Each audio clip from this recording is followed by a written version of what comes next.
국민의힘이 미국의 마두로 축출을 두고 베네수엘라의 포퓰리즘 때문이라 평했습니다.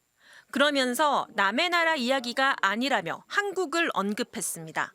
과도한 돈풀기와 권력의 독주, 야권 탄압과 언론 압박이 일상화된다면 대한민국 역시 같은 길로 접어들 수 있습니다. 마두로 행정부의 정당성과 별개로 미국이 상대국 주권을 침탈했다는 비판이 제기되고 있는데 여기에다 한국도 교훈을 얻어야 한다는 식의 논평을 내놓은 겁니다. 서울시장 후보군으로 거론되는 나경원 의원은 여기서 한 발 더 나아갔습니다. 자신의 SNS에서 대한민국의 모습은 베네수엘라가 걸었던 길을 빼닮았다며 검찰 해체, 대법관 증언 사법장악, 정치 보복, 야권을 말살하려는 만행들이 베네수엘라 독재 정권과 꼭 닮았다고 주장했습니다. 핫한 뉴스 발빠르게 M스피드. 미국 트럼프 정부가 베네수엘라를 급습한 후 마두로 대통령을 체포해 국제사회 파장이 크죠. 이런 가운데 국민의힘은 대한민국도 베네수엘라 같은 길을 갈 수 있다고 주장하며 정쟁에 활용하는 모습도 보이고 있는데요. 과연 그렇게 볼 수 있는 사안일까요? 미국의 마두로 체포 현장부터 이후 움직임에 대한 분석까지 M스피드가 모아봤습니다. 베네수엘라 수도 카라카스에 폭발음과 함께 불길이 치솟고 미군 헬리콥터가 상공을 날아다닙니다. 현지 시각 3일 새벽 미군이 수도 카라카스 등 베네수엘라 3개 주를 공습했습니다.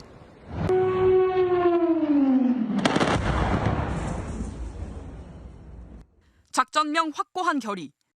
미군은 이어 안전가옥을 급습해 마두로 대통령 부부를 끌어냈습니다. 작전 개시 2시간 15분 만이었습니다. 마두로 대통령은 회색 운동복 차림에 안대와 헤드폰으로 눈과 귀를 가린 상태로 끌려 나왔습니다. 트럼프 대통령은 자신의 SNS로 이 모습을 공개했습니다. 마두로 대통령은 미 해군 이오지마함으로 끌려가 관타나모만 해군 기지에서 뉴욕까지 압송됐습니다. 트럼프 대통령은 마두로가 강철문이 달린 안전지대로 피신하려고 했지만 여럿이 빠르게 밀어닥치자 문을 닫지 못했다고 체포 장면을 자세히 설명했습니다. 그러면서 실시간 체포 장면이 TV쇼를 보는 것 같았다고 평가했습니다. 미국은 수개월에 걸쳐 마두로 대통령의 일거수일투족을 감시하며 주도면밀하게 작전을 준비했습니다. After months of work by our intelligence teammates to find Maduro and understand how he moved, where he lived, where he traveled, what he ate, what he wore, what were his pets. 전투기와 폭격기가 150대 넘게 동원됐고 헬리콥터가 약 30m 저고도로 비행해 침투했습니다. 뉴욕타임스는 베네수엘라 정부 고위 관계자를 인용해 민간인과 군인을 포함해 최소 40명이 숨졌다고 전했습니다. 트럼프 대통령은 독재자를 심판대에 세우기 위한 것이었다는 명분을 내세웠습니다. 그러면서도 정권을 이양할 때까지 미국이 운영할 것이라며 사실상 미국이 베네수엘라를 통치할 것임을 선언했습니다. So we are going to run the country until such time as we can do a safe, proper and judicious transition. 마두로 진영에서 다시 국정을 맡아선 안 된다는 이유를 댔지만 매장량 1위 베네수엘라 석유 확보에 본심이 있음을 감추지 않았습니다. 그는 미국 석유 회사들이 베네수엘라의 석유 설비를 재건할 것이라고 강조했습니다. 석유 생산이 개선돼서 번 돈을 과도 통치와 국가 재건에 쓰겠다며 베네수엘라의 석유 개발을 설명하는 데 상당 시간을 할애했습니다. Our very large United States oil companies, the biggest anywhere in the world, go in, spend billions of dollars, fix the badly broken infrastructure. 미국 석유 회사들이 사업을 시작하는 과정에 이들을 보호하기 위한 지상군 주둔도 약간 필요할 것이라고 말했습니다. 반면 독재자 제거가 목적이었다면서도 1시간 기자회견 동안 베네수엘라의 민주주의는 단 한 차례도 언급하지 않았습니다. 베네수엘라가 언제 새 대통령을 뽑게 되냐는 질문엔 시간이 걸린다며 인프라를 재건해야 한다는 답을 내놓았습니다. I'd like to do it quickly, but it takes a period of time. We have to rebuild their whole infrastructure. 베네수엘라는 혼돈으로 빠져들고 있습니다. 트럼프는 베네수엘라의 부통령도 과도기 통치에 동의했다고 했지만 정작 당사자인 부통령은 유일한 대통령은 마두로라며 식민지가 되지 않겠다고 반발했습니다. Exigimos la inmediata liberación del presidente Nicolás Maduro y de su esposa Cilia Flores. 베네수엘라 주민 일부는 미국 국기를 불태우며 집회를 열거나 미군의 작전을 지지하지만 대부분 두려움 속에 집안에 머물고 있다고 외신들은 현지 분위기를 전했습니다. 트럼프가 어떻게 지금 베네수엘라를 관리 내지 운영할 거라고 전망을 하십니까? 아직 명확하게 메시지가 안 나왔어요. 예. 그러니까 그저께 밤새 이어진 미 대통령의 기자회견을 보면 일단은 마두로의 후임자인 부통령이 자신들과 협조를 하기로 약속했다라고 하였지만 실제로 그 기자회견이 끝나자마자 부통령은 베네수엘라의 유일한 대통령은 마두로이다. 즉시 석방하라라고 강력히 요구했다는 거예요.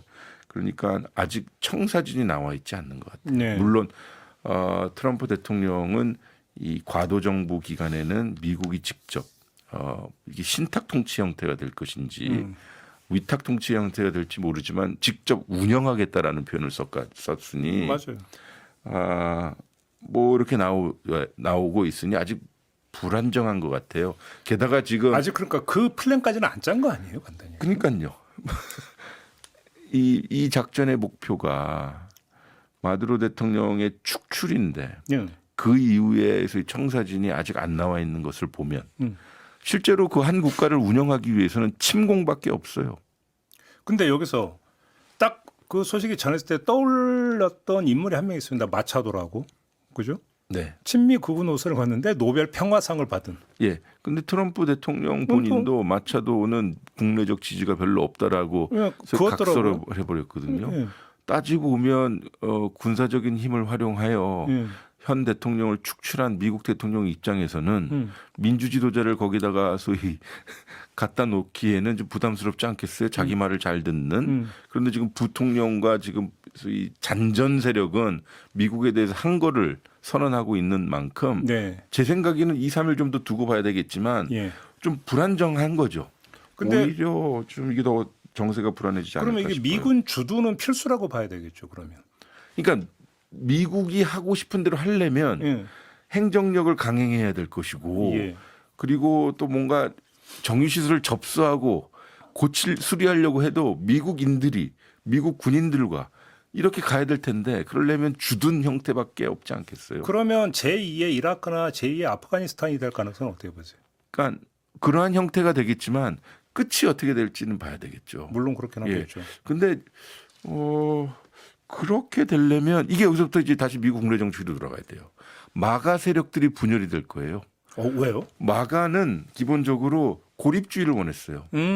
나 저기다 왜 우리나라의 군인들을 저희 가서 왜 희생을 해야 돼? 예. 라는 식의 고립주의적 정서가 강해서 바이든의 국제주의에 반대한 사람들이거든요. 예, 예. 근데 이번에 그러한 군사적 개입을 한 것이고 그 이후에 외과적으로 추출한 데서 끝나지 않고 말씀하셨다시피 이라크나 아프간 형태의 주둔이 된다면 그거는 저희 미국의 국제주의자들 바이든이 했었던 국제정치 외교안보 정책이랑 유사하기 때문에 마가에서 반대해요. 이미 스티브 배넌과 같이 이런 사람들은 이번에 반대하기 시작했거든요. 그러니까 마가 세력의 분열 그리고 요번 이 베네수엘라를 어떻게 사후에 처리했냐에 따라서 트럼프 정부의 지지도가 더 큰 영향을 받을 겁니다. 마가 세력의 분열로 갈 수도 있다. 이미 그 조짐은 나오고 있다. 베네수엘라 마두로 대통령을 뉴욕 메트로폴리탄 구치소에 수감시키며 1차 작전을 마무리한 미국은 외교수장이 직접 나서 여론전을 강화했습니다. 마코 루비오 국무장관은 베네수엘라의 대통령 권한대행이 된 델시 로드리게스 부통령을 콕 집어 마두로가 선택한 것과는 다른 방향을 선택하길 바란다고 압박했습니다.